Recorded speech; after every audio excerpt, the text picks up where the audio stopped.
नमस्कार प्यारे दोस्तों, मैं राहुल पालीवाल आप सभी का स्वागत करता हूं आपके अपने परिवार रोजगार विद अंकित में। उम्मीद है आप सभी स्वस्थ मस्त और बहुत अच्छे होंगे।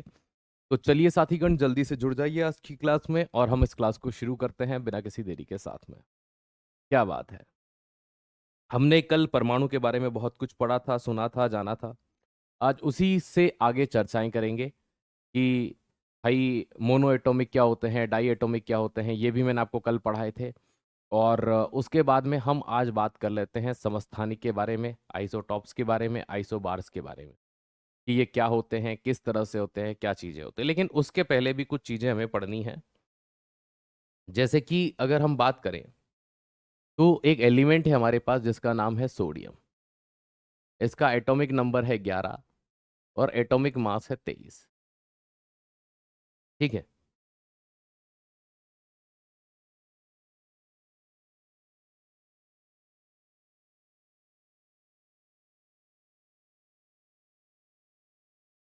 ओके, ये है अपने पास भाई। इस Na का मतलब हो गया सोडियम से, ये 11 हो गया एटॉमिक नंबर, परमाणु क्रमांक। और ये 23 हो गया इसका एटॉमिक मास,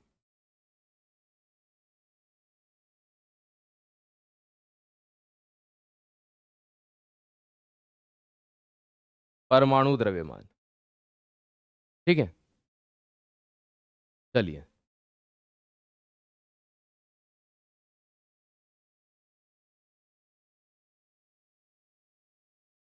ओके, चलिए। तो भाई परमाणु द्रव्यमान हो गया, सोडियम इसका नाम हो गया। अब देखो ये कहां से आते हैं। सबसे पहले हम एटॉमिक नंबर की बात करते हैं। तो एटॉमिक नंबर क्या होता है, परमाणु क्रमांक क्या होते हैं। तो परमाणु क्रमांक हमेशा बराबर होता है नंबर ऑफ प्रोटॉन। मतलब प्रोटॉन की जो संख्या होती है,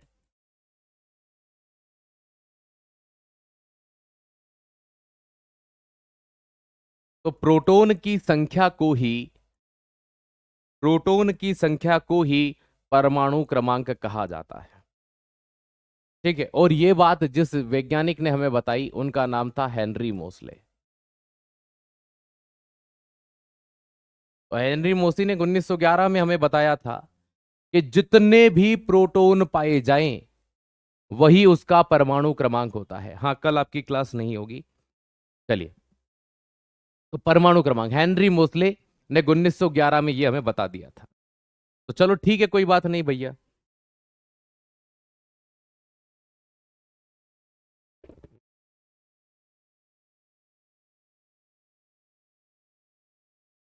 है ना।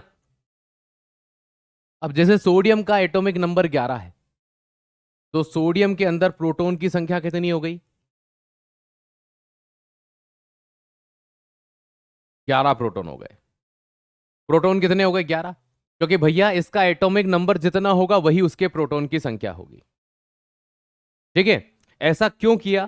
क्योंकि हेनरी मोसले ने यह बताया प्रोटॉन की संख्या कभी भी नहीं बदलती है। किसी भी तत्व के अंदर जो तत्व होते हैं उनमें प्रोटॉन की संख्या एक तो अलग अलग होती है। जैसे हाइड्रोजन में 1, हीलियम में 2, लिथियम में 3, बेरिलियम में 4, सोडियम में 11, मैग्नीशियम में 12, कैल्शियम में 20। तो इस तरह से ये जो नंबर होते हैं ये कभी भी नहीं बदलते हैं। ठीक है। हाँ, मंडे से फ्राइडे आपकी क्लास। चलिए, है ना, ताकि आप सैटरडे संडे रिवीजन कर पाए। चलिए। अरे नहीं भाई, सैटरडे और संडे भी नहीं होगी। मैं आपको बता दूंगा लास्ट में, मेरी क्लास नहीं होगी। ठीक है। अगर कोई दूसरे शिक्षक लेना चाहे तो ले सकते हैं, लेकिन मैं क्यों नहीं लूंगा उसका कारण बता दूंगा आपको। तो ये आपका क्या हो जाएगा, है ना, ये आपका प्रोटॉन हो जाएगा दोस्त। तो Na का मतलब प्रोटॉन की संख्या कितनी हो गई? 11 हो गई। अब मैं आपसे जैसे ये बोलता हूं कि मुझे एक बात बताइए, इस लिथियम का 3 जो है ये एटॉमिक नंबर है। क्या है? एटॉमिक नंबर इसका 3 है। अब मैं आपसे पूछता हूं, एक प्रश्न मैंने आपसे पूछा कि बताइए लिथियम का या लिथियम में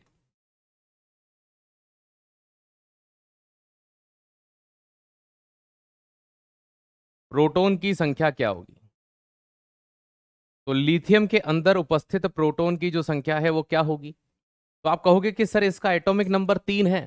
अभी आपने बताया था कि जो परमाणु क्रमांक होता है वही प्रोटॉन की संख्या होती है। तो सर इसका आंसर हो जाएगा 3। इसमें 3 प्रोटॉन होंगे सर। कितने प्रोटॉन होंगे? 3 प्रोटॉन होंगे सर। ठीक है, चलिए भाई अगली चीज। दूसरी चीज हम यहां पर अभी तो हमने एक क्या देखा हमने ये देखा कि भैया परमाणु क्रमांक। अब इसी तरह से एटॉमिक मास होता है, परमाणु द्रव्यमान होता है।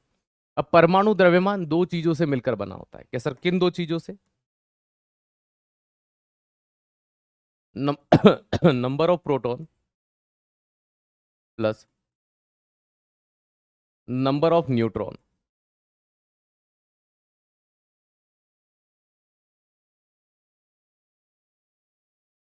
तो प्रोटॉन की संख्या प्लस न्यूट्रॉन की संख्या, इन दोनों को मिलाकर किसी तत्व का क्या बनता है? परमाणु द्रव्यमान बनता है। इस बात को याद रखिएगा। जैसे कि यहां कहा जा रहा है कि सोडियम का परमाणु द्रव्यमान 23 है। 23 है साहब, मान लिया। तो इसमें इसका एटॉमिक नंबर 11 है, मतलब प्रोटॉन की संख्या कितनी है? 11। अगर हमें नहीं पता कि न्यूट्रॉन की संख्या कितनी है, तो हमें इतना तो पता है ना कि गुणा भाग कैसे होता है। ये 11 इधर जाएगा तो माइनस का हो जाएगा। ठीक है बेटा, ये याद करने होंगे आपको, है ना। ये चीज ध्यान रखिए यहां पर। तो ये 23 में से 11 चला जाएगा तो n बराबर क्या हो जाएगा? 23 माइनस का 11। तो n बराबर यहां पर ये हो जाएगा आपका 12। तो मतलब कि हम यहां से ये पता कर सकते हैं कि इनमें न्यूट्रॉन की संख्या कितनी है। परमाणु द्रव्यमान से आप न्यूट्रॉन की संख्या पता कर सकते हैं। क्या पता कर सकते हैं? न्यूट्रॉन पता कर सकते हैं कि न्यूट्रॉन कितने हैं। देखो कुछ नहीं किया, द्रव्यमान प्रोटॉन की संख्या न्यूट्रॉन की संख्या का योग होता है। द्रव्यमान दे रखा है, परमाणु क्रमांक आपको पता है, परमाणु क्रमांक ही प्रोटॉन की संख्या होती है। तो ये 11 प्लस n हो गया, ये इधर आएगा तो माइनस का 23 माइनस 11 12 हो गया। ठीक है, ओके। आइए अब यहां पर जैसे मैं एक एलिमेंट लेता हूं आपके लिए, कैल्शियम। 20 इसका परमाणु क्रमांक और द्रव्यमान 40 है। इसमें प्रोटॉन की संख्या क्या होगी? इसमें न्यूट्रॉन की संख्या क्या होगी बताइए?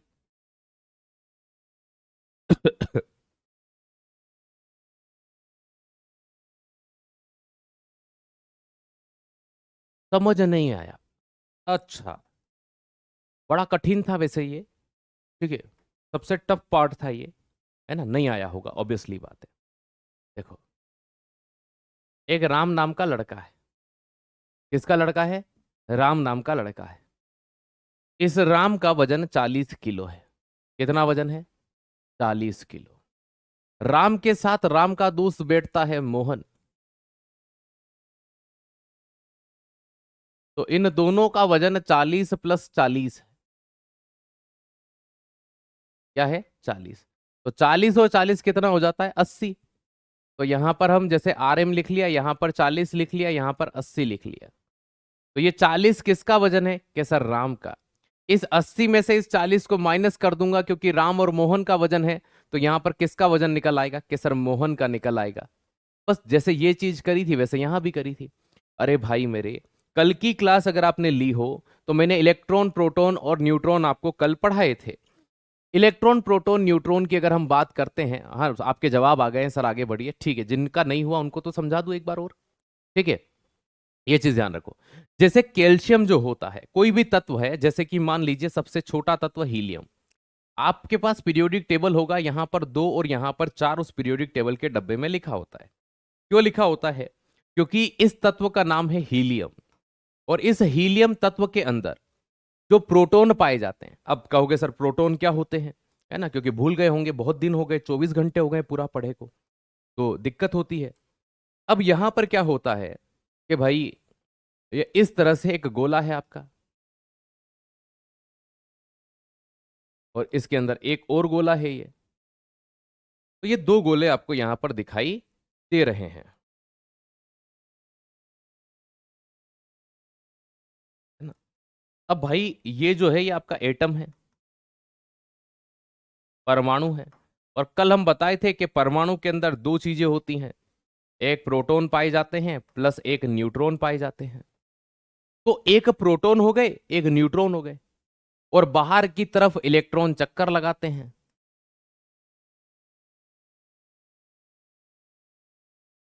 तो जैसे मान लीजिए ये हीलियम का पूरा के पूरा परमाणु है, तो इस हीलियम के परमाणु के नाभिक में जो प्रोटॉन की संख्या होगी, है ना, उसी को हम, भाई हीलियम में कितने प्रोटॉन होते हैं, मतलब इसके नाभिक में उपस्थित प्रोटॉन की संख्या, तो वो दो होती है, इसीलिए इसका परमाणु क्रमांक दो हो गया।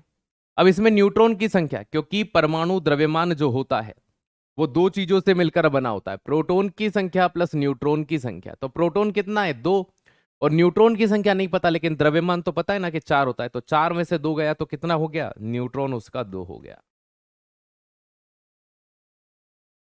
तो न्यूट्रॉन की संख्या भी क्या हो गई, दो हो गई। ये नंबर से बेटा प्लस माइनस करना है, ठीक है। मुझे नहीं पता आपकी इकोनॉमी की क्लास क्यों नहीं हुई, ठीक है। मेरे पास जानकारी होती तो मैं आपको प्लीज बता देता, मुझे कोई जानकारी नहीं, ठीक है। ये चीज ध्यान रखिएगा। प्रोटॉन यहां पर कितने हैं भैया, एटॉमिक नंबर कितना है, तो भाई हम जानते हैं कि जो परमाणु क्रमांक होता है एटॉमिक नंबर होता है, ठीक है। अब जो बच्चे कह रहे हैं सर हमको तो समझ ही नहीं आ रहा, बेटा अगर ये समझ में नहीं आ रहा है तो, है ना, लिटरली आप ये ध्यान रखिए कि एक ऐसी समस्या है आपके सामने कि जॉब पे प्रश्न चिन्ह लगा हुआ है ना। अब देखो क्या है, कुछ नहीं था, ये जो नंबर नीचे लिखा हुआ है इसे कहते हैं एटॉमिक नंबर। क्या कहते हैं, एटॉमिक नंबर, परमाणु क्रमांक। और मैंने आपको परमाणु क्रमांक क्या होता है, प्रोटॉन की संख्या होती है, ये चीज बताई। क्या बताई, प्रोटॉन की संख्या बताई, है ना। एक एग्जाम्पल दिया कि ये जो नंबर है ये एटॉमिक नंबर है, एटॉमिक नंबर एक्चुअल में प्रोटॉन की संख्या होती है। अब मैंने इसी नंबर को लिख करके पूछा कि प्रोटॉन कितने हैं, तो क्या सर समझ नहीं आ रहा है। अब मुझे नहीं पता कि इसमें समझने लायक ऐसा क्या था, लेकिन कल भी मैंने यही चीज समझाई, आज भी मैं यही समझा रहा हूं, और दो एग्जाम्पल दे चुका हूं, ठीक है। अगर आपको ये यहां पर भाई एटॉमिक नंबर 20 है और यही प्रोटॉन की संख्या होगा, तो एटॉमिक नंबर कितना है, 20, और प्रोटॉन की संख्या कितनी है, 20, क्योंकि ये 20 है तो ये भी 20 होगा, तो इसके बराबर में यहां पर 20 लिखना होगा, बस ये आंसर था। अगर ये समझ नहीं आ रहा तो मुझे नहीं पता कि फिर अब मैं क्या समझाऊं, ठीक है। सिंपल सी बात, हिंदी में पढ़ाओ। क्या हिंदी में पढ़ाना है बेटा, प्लीज मुझे बता दो कि इसको हिंदी लिख दीजिए, मैं हिंदी लिख दूंगा, क्योंकि मुझे 4 दिन से ये समझ नहीं आ रहा है कि मैं क्या हिंदी पढ़ाऊं, है ना। आज 4 क्लास हो गई आपकी, मैं कल भी सेम चीज बोला था, आज भी सेम बोल रहा हूँ, ठीक है। और अगर ये हरिओम बेटा नहीं बोल बता पाता कि हिंदी में ये पढ़ाना है तो ब्लॉक कर दो इन्हें, ठीक है। ठीक है भाई, चलो बताइए। मतलब ये समझ में नहीं आता हिंदी किस चीज की हिंदी भाई, ऐसा क्या हिंदी नहीं बताया मैंने। एटॉमिक नंबर है तो ये जस्ट यहाँ पर लिख के गया हूँ हिंदी में, परमाणु क्रमांक, हर एक चीज, है ना। अगर एक चीज जस्ट एक स्लाइड पहले कोई चीज लिखी हो तो हम उम्मीद करते हैं इतना तो आपसे। चलिए, मतलब कॉपी पेस्ट है यार ये तो, है ना। तो न्यूट्रॉन की संख्या कितनी हो जाएगी, 40 में से 20 गए तो भैया 20 हो जाएगी। अब यहां फिर से देख लीजिए, एक तत्व है, भाई हम ले लेते हैं, मान लेते हैं कि हमने यहां पर क्लोरीन ले लो, चलो हटाओ, 17 है, और ऊपर द्रव्यमान 35, तो ये क्लोरीन कहलाता है, सेम नाम है। क्लोरीन का परमाणु क्रमांक क्या है,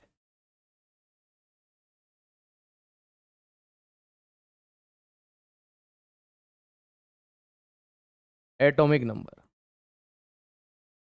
17 है।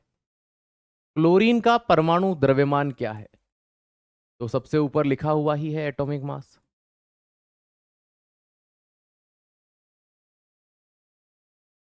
एटॉमिक मास क्या है, तो 35 है।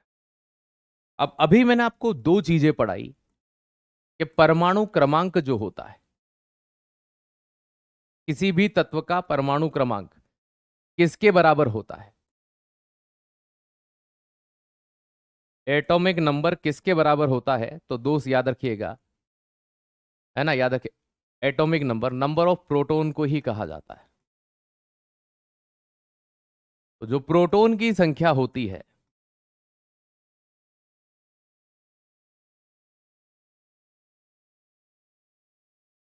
वही उसका परमाणु क्रमांक है। तो प्रोटॉन की संख्या ही क्या है, परमाणु क्रमांक है, ये चीज ध्यान रखिएगा। तो इसका परमाणु क्रमांक 17 है, मतलब इसके प्रोटॉन की संख्या कितनी है, 17 है, 17 है। परमाणु द्रव्यमान,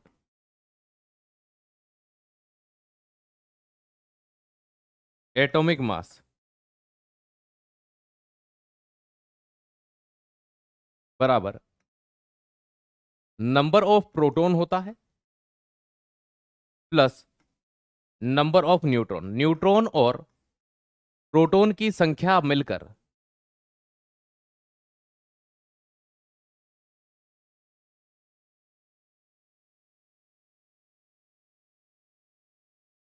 या प्रोटॉन और न्यूट्रॉन की जो संख्या होती है उनका जो योग होता है।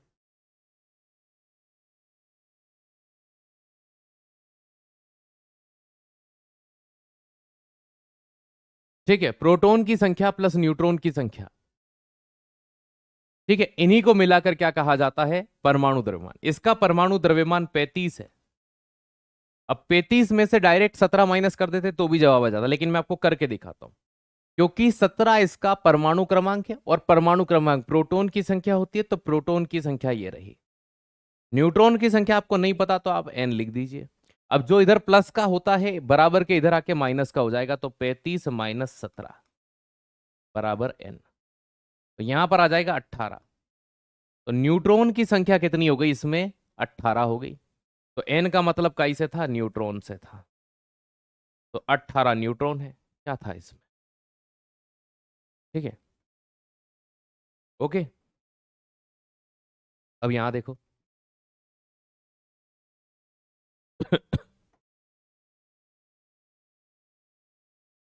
जितने प्रोटॉन होते हैं उतने ही इलेक्ट्रॉन भी होते हैं।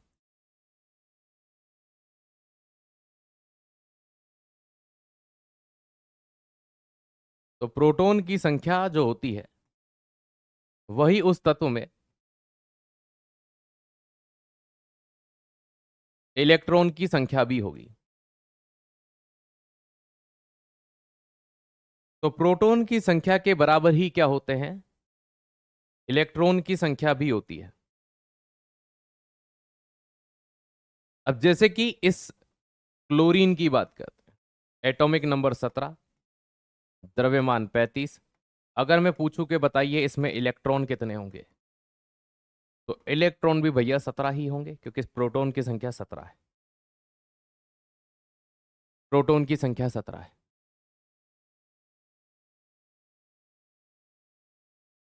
चलिए, ओके, सिंपल सा फंडा। अब एक प्रश्न मैं आपको देता हूं, उसी से आप सारी चीजें मुझे बताएंगे।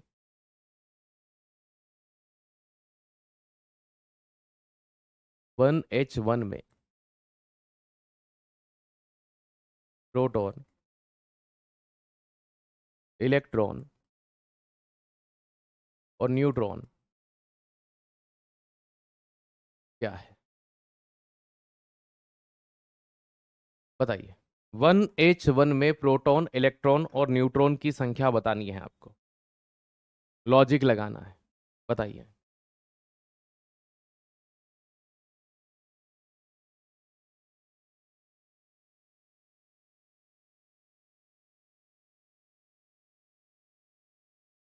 बताइए।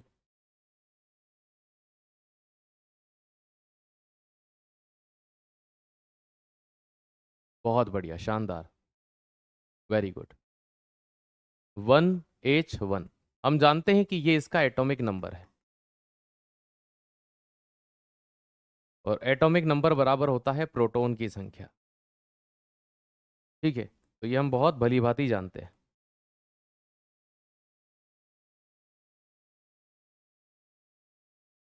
ठीक है, ये है भैया प्रोटॉन की संख्या कितनी हो गई, एक। जो प्रोटॉन की संख्या होती है वही इलेक्ट्रॉन की संख्या होती है, तो ये भी है। इन दोनों का अंतर, एक में से एक चला गया तो जीरो, जीरो क्या हो गया, न्यूट्रॉन, है ना। तो हाइड्रोजन एकमात्र ऐसा तत्व है जिसमें जीरो न्यूट्रॉन पाए जाते हैं। चलिए एक और करके दिखाइए।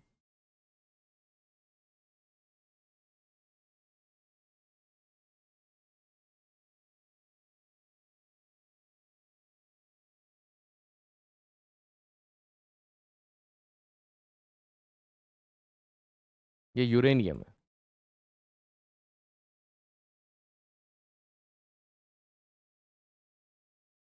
प्रोटॉन, इलेक्ट्रॉन और न्यूट्रॉन बताओ।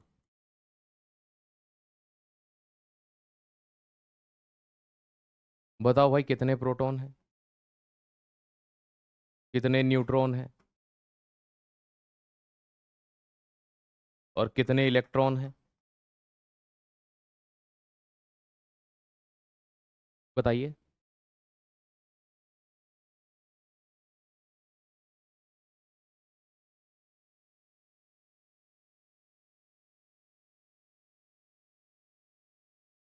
तो प्रोटॉन की संख्या बिल्कुल सही आ रही है आप सभी की, 92। इलेक्ट्रॉन की संख्या 92। 235 में से 92 को माइनस करेंगे, 5 में से 2, 23 में से 9, 143, 143। ठीक है, न्यूट्रॉन जो होंगे वो आपको 143 होंगे, प्रोटॉन 92 होंगे, इलेक्ट्रॉन 92 होंगे। ठीक है, चलिए सीख चुके हैं, मतलब आप सभी के जवाब बिल्कुल सही आ रहे हैं। हाँ, PNE। गुड।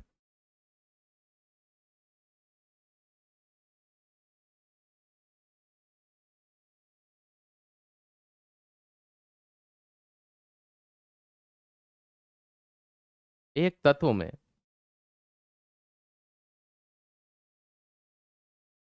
10 प्रोटॉन है तथा 10 न्यूट्रॉन है,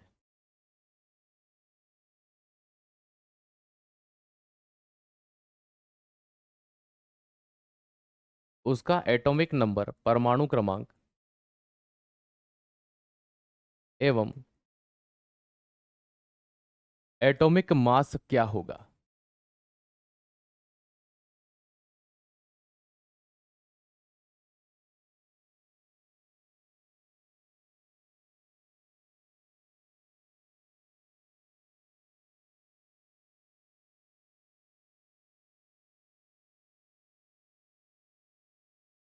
बताइए।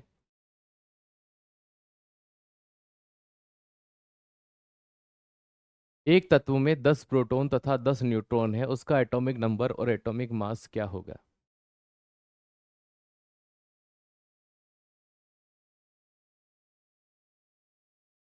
भाई हम जानते हैं कि एटॉमिक मास जो होगा वो प्रोटॉन प्लस न्यूट्रॉन से बनेगा। कितने हैं प्रोटॉन, 10, और न्यूट्रॉन भी कितने हैं, 10। कितना हो गया टोटल, 20 हो गया। ठीक है, और एटॉमिक नंबर हम जानते हैं कि किसके बराबर होता है, प्रोटॉन। प्रोटॉन कितना है, 10, तो एटॉमिक नंबर भी कितना हो जाएगा, 10। तो 10 और 20, पहले एटॉमिक नंबर पूछा है, तो राइट आंसर 10 एंड 20। चलिए, है ना, कभी भी कोई चीज टीचर सिखा रहा हो, अभी मैंने 4 से 5 7 बार करवाया, एक ही बार करने पर नहीं आ रहा है, कभी मन में अगर ऐसे, है ना, डाल लोगे, अब सब जवाब दे रहे हो कि नहीं दे रहे हो, सभी के जवाब आ रहे, कोई भी ऐसा नहीं है जिसके जवाब नहीं आ रहे, सब क्या आ रहे हैं। तो होता क्या है कि अगर कोई चीज पहली बार पढ़े तो थोड़े से शांत रहा करिए।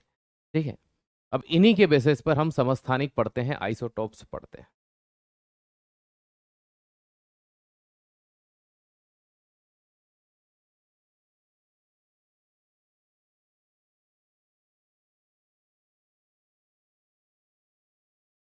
क्या होते हैं समस्थानिक, क्या होते हैं आइसोटॉप्स।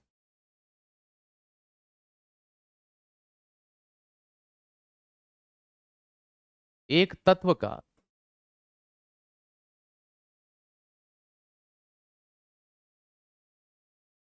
अलग अलग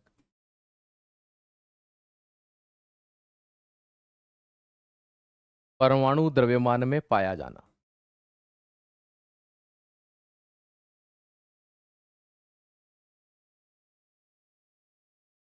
सेम एलिमेंट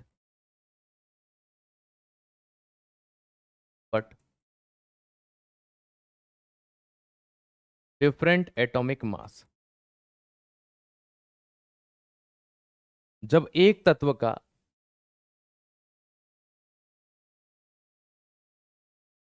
का अलग अलग परमाणु द्रव्यमान में पाया जाना, मैं अभी समझाऊंगा ऐसा क्यों होता है, क्योंकि उनमें नंबर ऑफ न्यूट्रॉन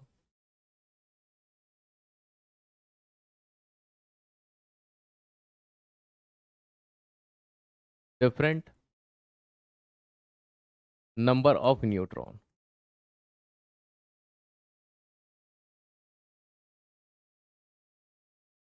इसका कारण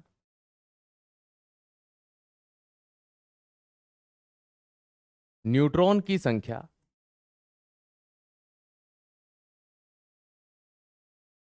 का अलग अलग होना है। क्या सर ऐसा पॉसिबल है? बिल्कुल पॉसिबल है। प्रोटॉन ही स्टेबल है, बाकी कोई स्टेबल नहीं है। जैसे आप यहां देखिए, 3 एलिमेंट मैं आपको दिखाता हूं।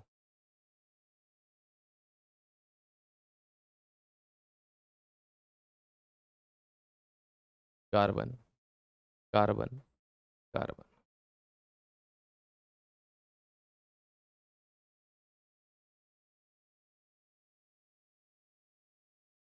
अब आप यहां गौर से देखिए, ये तीनों ही आइसोटॉप ऑफ कार्बन है।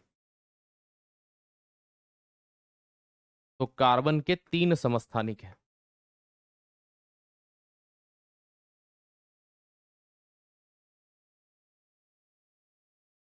ये आइसोटॉप ऑफ कार्बन है।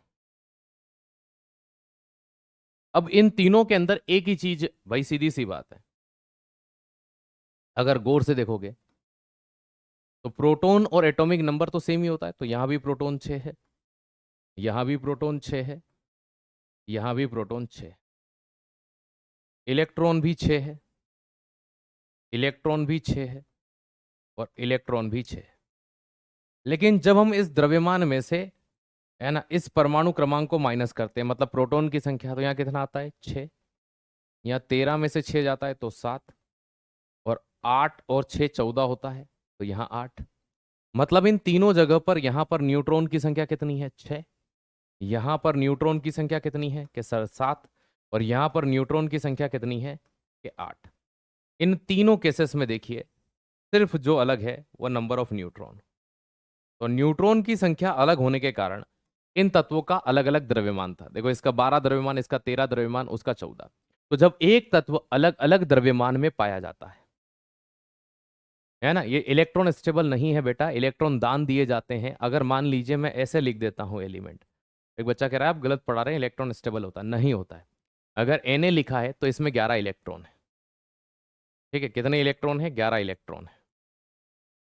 लेकिन अगर मैंने इसको Na+ लिख दिया, तो इसने अपना एक इलेक्ट्रॉन किसी को दान दिया है। अभी वर्तमान में इसमें 10 इलेक्ट्रॉन है। कितने इलेक्ट्रॉन है? 10 इलेक्ट्रॉन। तो इलेक्ट्रॉन स्टेबल नहीं है बेटा। ठीक है, स्टेबल का मतलब ये होता है जिसकी संख्या किसी भी कंडीशन में कम ज्यादा नहीं हो। जैसे आपका एक स्टेबल मित्र है, आपकी बुरी स्थिति में, आपकी अच्छी स्थिति में, आपकी किसी भी प्रकार की परेशानी में वो आपको छोड़कर नहीं जाता, तो वो स्टेबल मित्र है आपका। ठीक है, ये चीज ध्यान रखिएगा।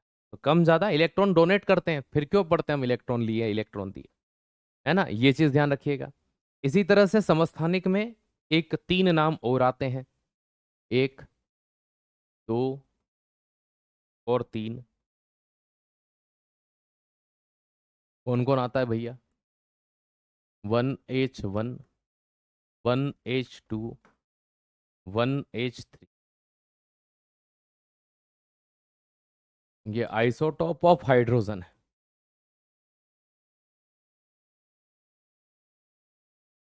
तो ये हाइड्रोजन के 3 बड़े फेमस समस्थानिक हैं। ठीक है। अब सबसे पहला जो होता है, भाई हम सभी को पता है कि इनमें प्रोटॉन की संख्या 1 है, इलेक्ट्रॉन की संख्या 1 है। जो अलग है वो न्यूट्रॉन। इसमें न्यूट्रॉन की संख्या जो है वो 0 है। 2 में से 1 जाएगा तो यहां पर 1 आएगा। तो यहां पर न्यूट्रॉन की संख्या कितनी है? 1 है। 3 में से 1 जाएगा तो 2 आएगा। तो यहां पर न्यूट्रॉन की संख्या कितनी है? 2 है। तो न्यूट्रॉन की संख्या अलग होने से यहां डिफरेंशिएशन जनरेट हुआ। ठीक है। अब अगली चीज, ये 1H1 जो हाइड्रोजन का समस्थानिक होता है, इसका नाम है प्रोटीरियम।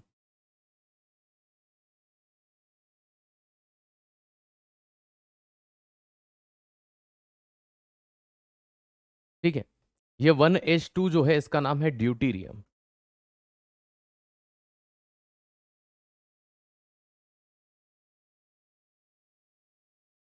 और इसका नाम है ट्राइटेरियम।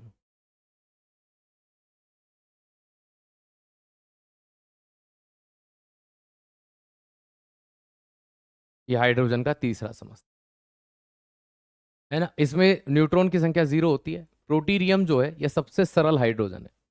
जो H2O बनता है जल, वो इसी से बनता है। ठीक है, ये चीज। अब हाइड्रोजन का द्रव्यमान एक है, कितनी बार आया? 2 बार।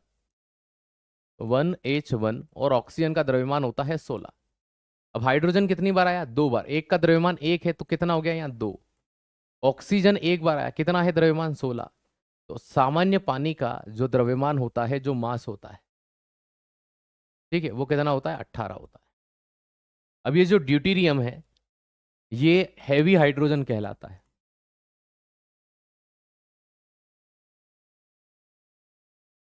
ये भारी हाइड्रोजन है।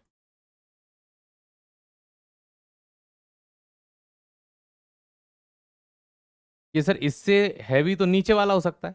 अभी समझाएंगे वो क्यों नहीं है। इससे बनता है एक पानी जिसे कहते हैं D2O, गुरुजल।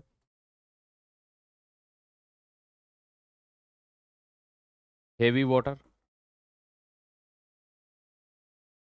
या भारी जल कहते हैं जिसे। ठीक है। इसे ही ड्यूटीरियम ऑक्साइड कहा जाता है।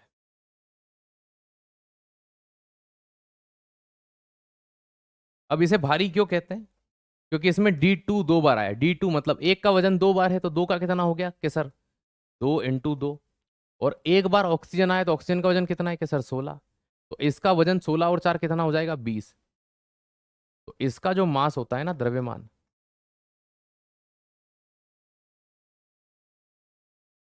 वो 20 है। और इसका उपयोग पीने के लिए नहीं करते, इसका यूज करते हैं परमाणु संयंत्र में।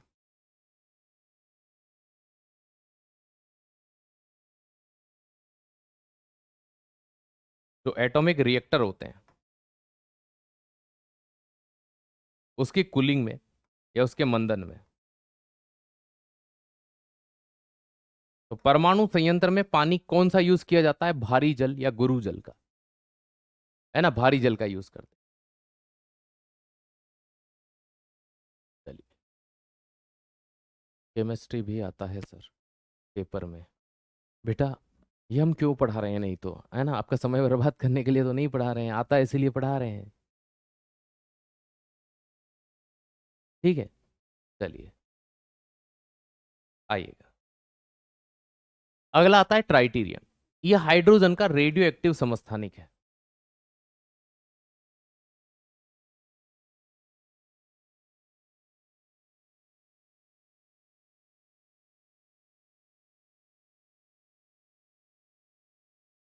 तो हाइड्रोजन का रेडियो सक्रिय समस्थानिक होता है।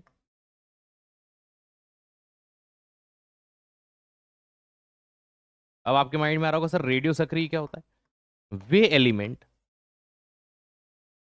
जो अपने अंदर से अल्फा बीटा या गामा किरणों का उत्सर्जन करते हैं, है ना, उन्हें रेडियो एक्टिव कहा जाता है। इनके संपर्क में आना हमारे लिए अच्छा नहीं होता, हानिकारक होता है ना। ये चीज ध्यान रखिएगा। तो इनका संपर्क में आना हमारे लिए कभी भी अच्छा नहीं माना जाता रेडियो एक्टिव में। तो ये सिंपल सी बात हाइड्रोजन के सापेक्ष में थी। अब कभी कभी इनको ऐसे नहीं लिखा जाता, इनको बड़ा सिंपल वे में लिखा जाता है कि सर कैसे।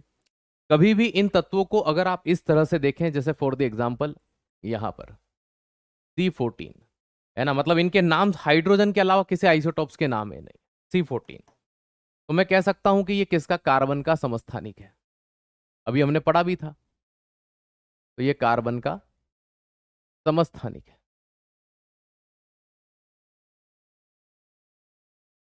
आइसोटॉप ऑफ कार्बन है।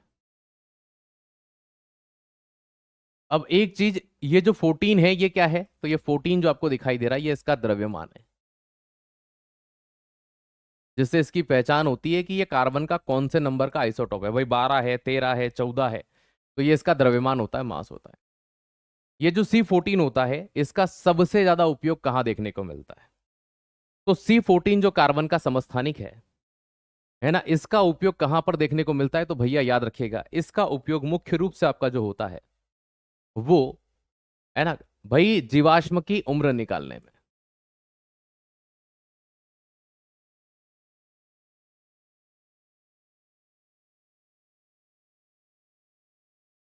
तो जीवाश्म की उम्र ज्ञात करने में इसका यूज करते हैं,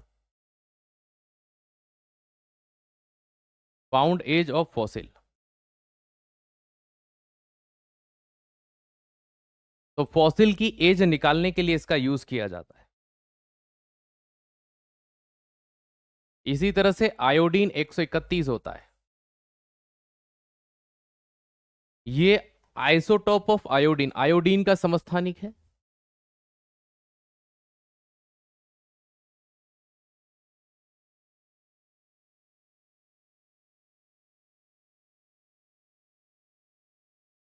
इसका उपयोग सबसे ज्यादा कहां देखने को मिलता है? घेंगा या गोइटर के इलाज में। यानी आयोडीन की कमी से कौन सा रोग होता है? घेंगा रोग होता है। तो गोइटर या घेंगा रोग के इलाज में।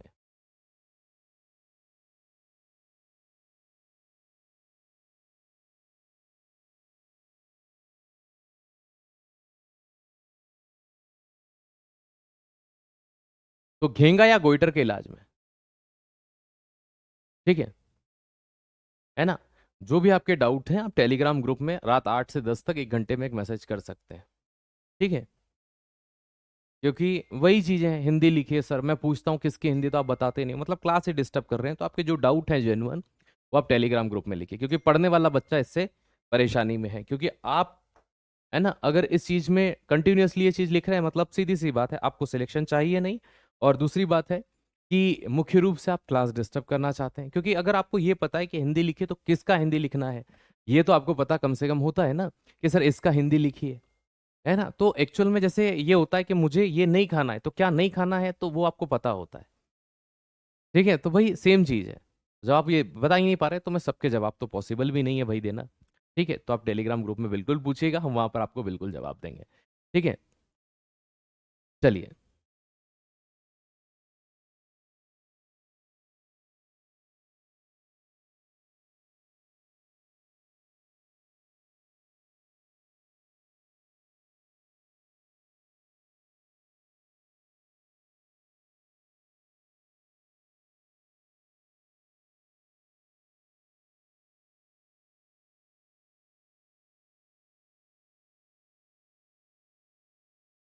चलो,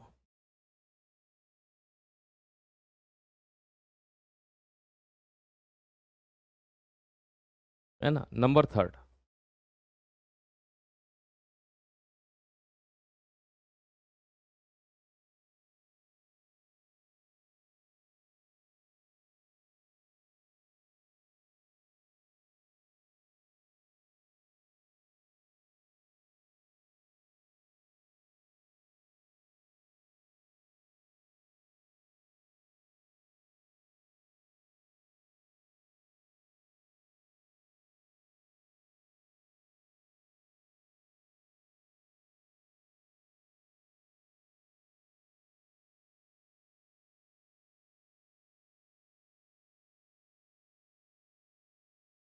चलिए,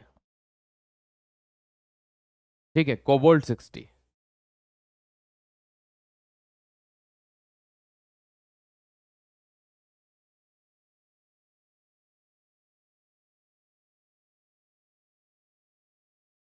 तो ये कोबाल्ट का सबस्थानिक है।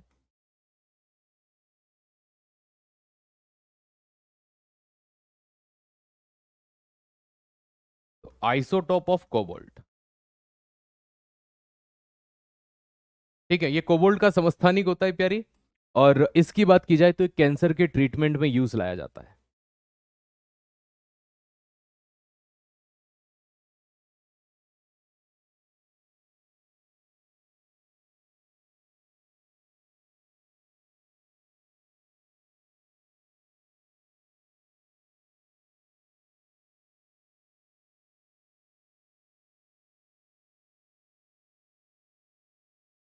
है ना, ये चीज ध्यान रखिएगा। एक होता है फॉस्फोरस 32, है ना, P32।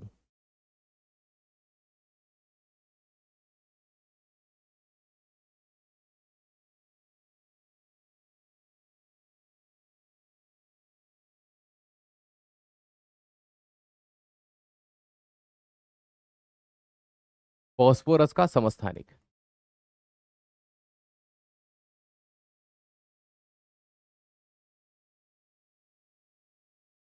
इसका अस्थि उपचार में प्रयोग करते हैं।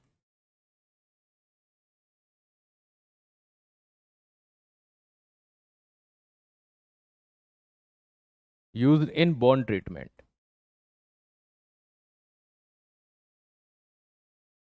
ये याद रखने हैं आपको सीधे, इनमें कुछ भी ऐसा नहीं है कि ये क्या है। एक होता है uranium 235।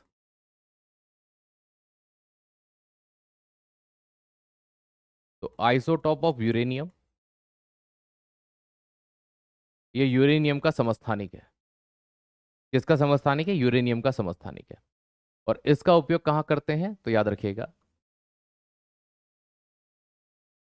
Fuel of atomic reactor.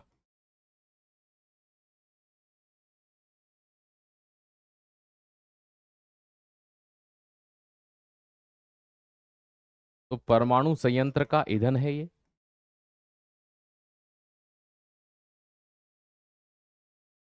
और साथ ही साथ क्या करता है ये?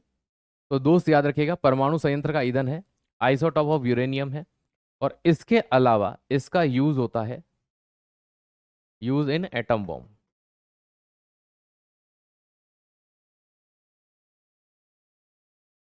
तो परमाणु बम में प्रयोग होता है।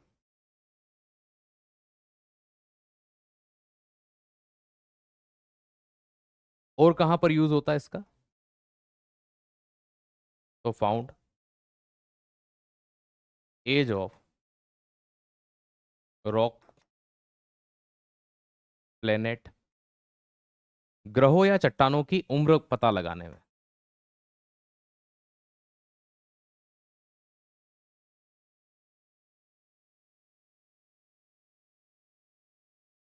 आपने कई बार सुना होगा पृथ्वी 4.5 अरब वर्ष पुरानी है। तो ग्रहों एवं चट्टानों की उम्र ज्ञात करने में इस घटना को बोला जाता है यूरेनियम डेटिंग।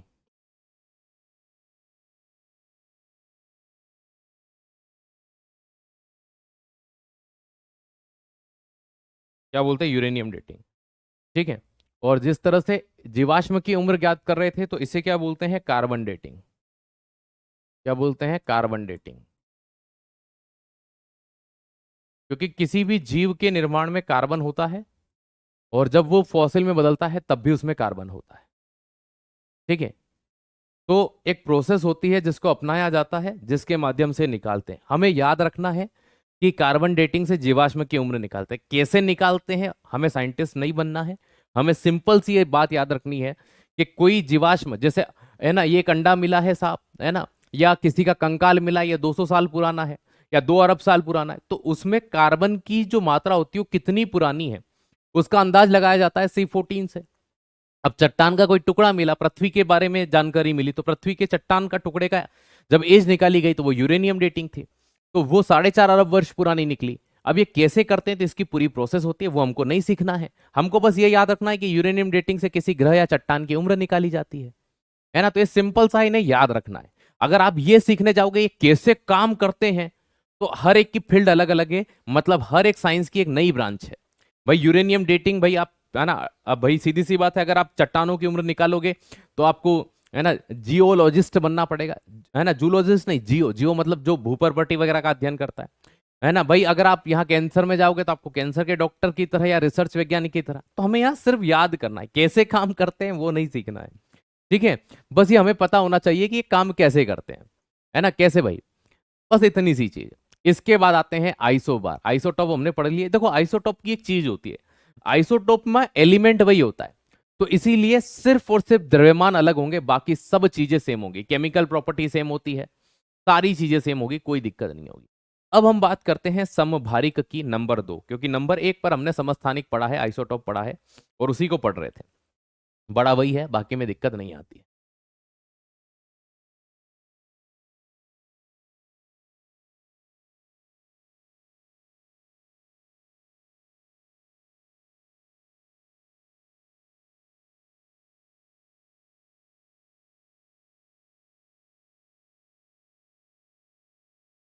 आइसोबार या समभारिक क्या होते हैं? देखो, समभारिक का मतलब जिनके द्रव्यमान समान, different element but same atomic mass, है ना। जब अलग अलग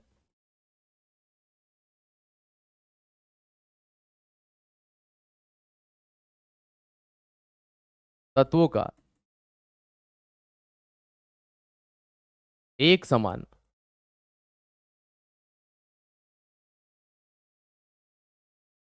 परमाणु द्रव्यमान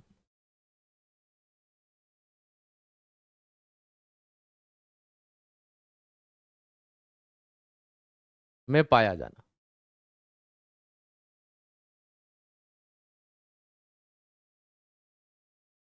डिफरेंट एलिमेंट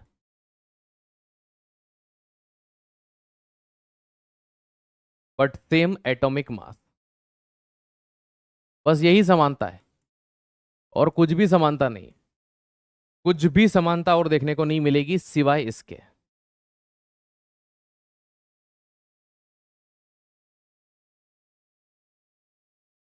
है ना, ये चीज ध्यान रखो। जैसे कार्बन है और नाइट्रोजन है, इसका 6, इसका 7, इसका भी द्रव्यमान 14, इसका भी द्रव्यमान 14, और कोई समानता नहीं है इनमें, कोई भी समानता नहीं है।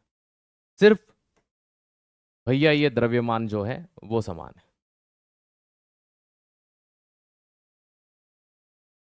ठीक है। इसी तरह से ऑर्गन आता है, पोटेशियम आता है, कैल्शियम आता है।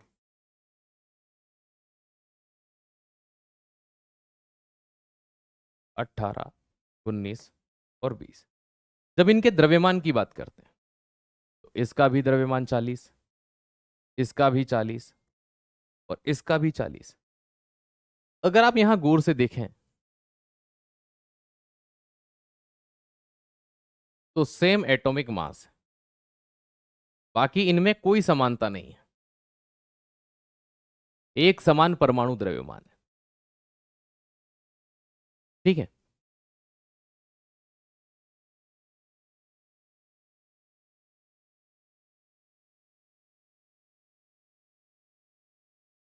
ठीक है,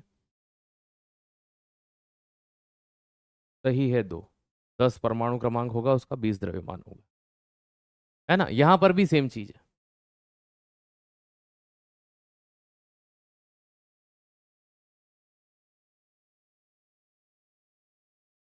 सेम एटॉमिक मास। इसी तरह से एक होते हैं आइसोटोन, सम न्यूट्रॉनिक, जिनमें न्यूट्रॉन की संख्या समान होती है, बाकी कुछ भी समान नहीं होता।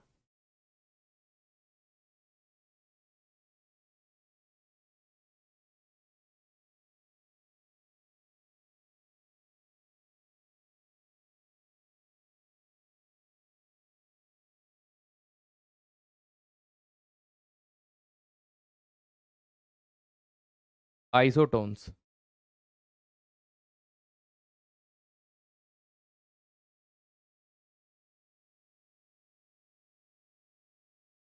सम न्यूट्रॉनिक।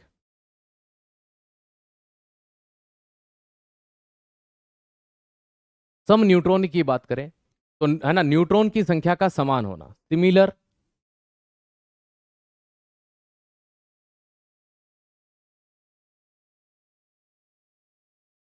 डिफरेंट एलिमेंट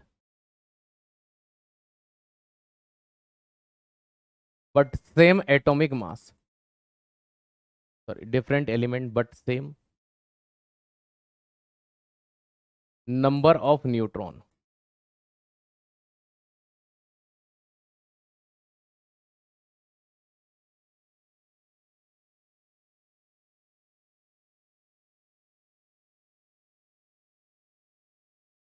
अलग अलग तत्वों का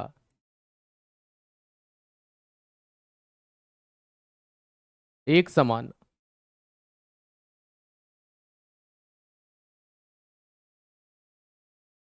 न्यूट्रॉन की संख्या होना। एलिमेंट अलग हैं, लेकिन नंबर ऑफ न्यूट्रॉन जो है वो एक समान पाए जाएंगे। फॉर द एग्जाम्पल, सबसे प्यारा उदाहरण मैं आपको देता हूं यहां पर, आप देखिए। CN, थोड़ा दूर कर लेते हैं,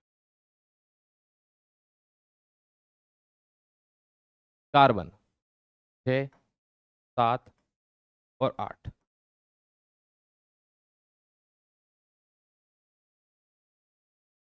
इनको गौर से देखिए, इनका द्रव्यमान अलग है, इनका परमाणु क्रमांक अलग है, लेकिन इन दोनों का जो अंतर होता है द्रव्यमान और परमाणु क्रमांक का, वही न्यूट्रॉन की संख्या। इन दोनों का अंतर कितना है? 8 का।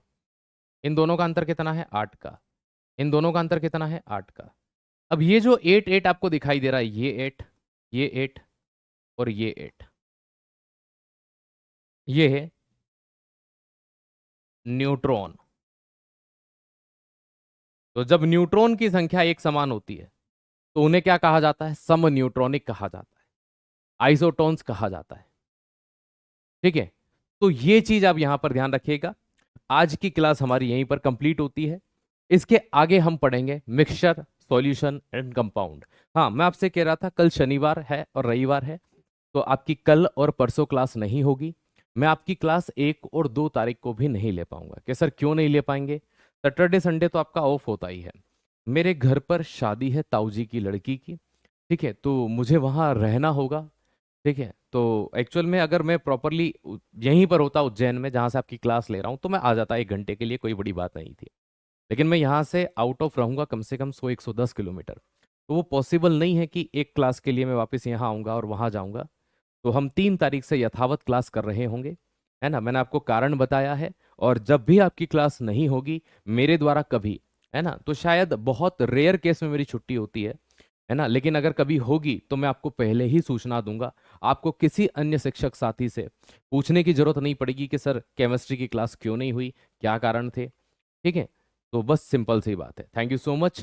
जय हिंद, जय भारत।